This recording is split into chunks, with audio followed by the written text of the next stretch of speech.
I also want to welcome to the program the former editor of the Ruidoso News in Ruidoso, New Mexico, Marty Rescinds. And Marty, thank you, sir, for joining us once again.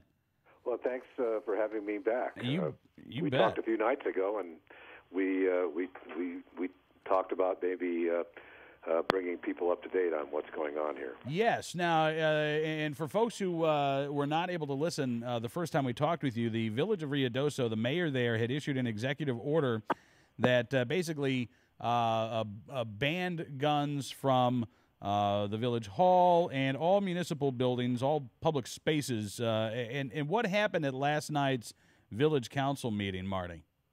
Well, that ban was overturned, and actually it was an executive order.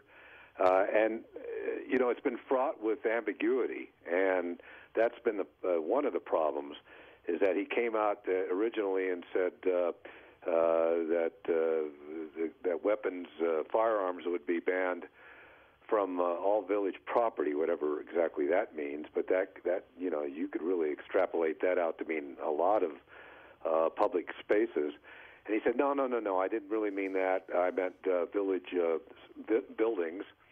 And then he eventually got to the point of specifying which village buildings.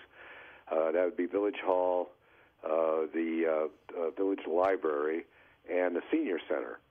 And so he kind of fumbled the ball from the very beginning as to what he was really trying to achieve here.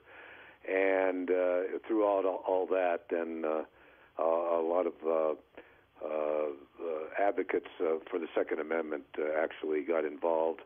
And as he probably didn't understand that this was going to go far beyond Ruidoso, because whenever these things happen, it spreads, and especially with modern technology. And so a previous council meeting, there was a number of people from outside of even the state of New Mexico who were interested in and attended that meeting and spoke up against this ban. So what happened last night, the village council, there's 6 members on the council, and they voted 5-1 to rescind that executive order, which is to say we disagree with this order. I really believe that the feeling behind that was they're worried about lawsuits, and I think they realize that this is unenforceable, and whether it's the U.S. Constitution, the New Mexico Constitution, or even on a local level, that it's really not enforceable, and therefore would invite some lawsuits that would put the village at litigation risk. And so I think that's what was really driving that vote last night. Interesting. And so this is done. Do you expect that the mayor is going to accept this, or do you think, Marty, that he'll be back perhaps with another executive order or try to introduce an ordinance that would be more specific in terms of its anti-gun prohibitions? Well, that's a good question, and we just don't know. I mean, the mayor, I know the mayor. I've known him on a personal, social basis previously, and he's a combative sort. In other issues, that's not necessarily a bad thing. He speaks his mind, and if he feels like he wants to pursue this, that is in his nature. That's kind of a part of his personality. He's a former football coach at Rice University in Houston. Okay. And he and a lot of coaches, they're competitive. That's in his nature to do so.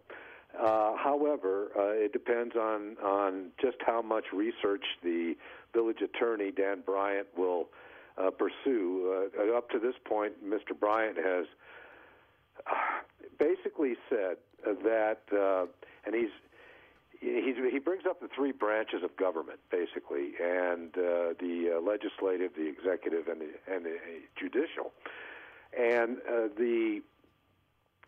that he's equating, and we all understand that on a federal level, the White House, the Congress, and the U.S. Supreme Court, and various appeals courts. But on a municipal level, on a state level, you could say, well, that's the governor, that's the legislature, and that's the state Supreme Court. On a municipal level, how do you extrapolate that down, and what court would overturn this vote last night? In other words, you have the mayor, who is the executive branch. You Right. have the village council, who's the legislative. But who's the judicial branch?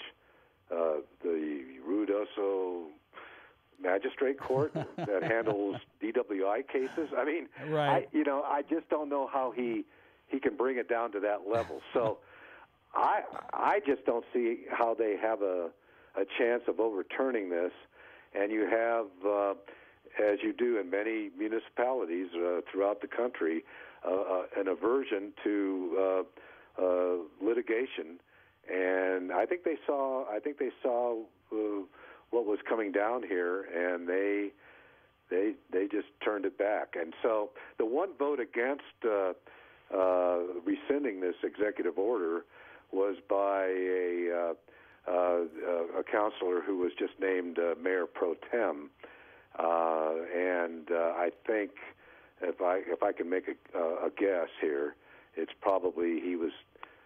That was kind of a thank you to the mayor for naming me Mayor Pro Tem. Okay. And so he wasn't gonna. It was kind of a political vote there, but the other 5 out of 6 said no way. Interesting. Well, listen, Marty, I'm glad you could join us on the program, sir, and thank you so much for the update. Hopefully, things will stay quiet in Ruidoso now for a while.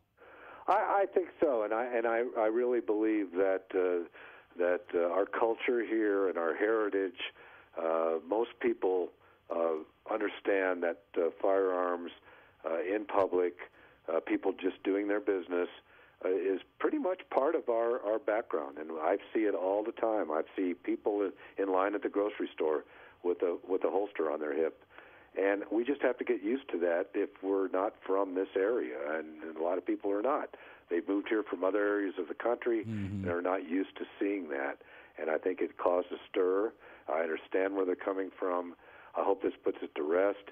If it doesn't, I guess I'll be on the phone with you again. There you go. Hey, Marty, thank you again, sir. Have a great evening. Thank you, sir.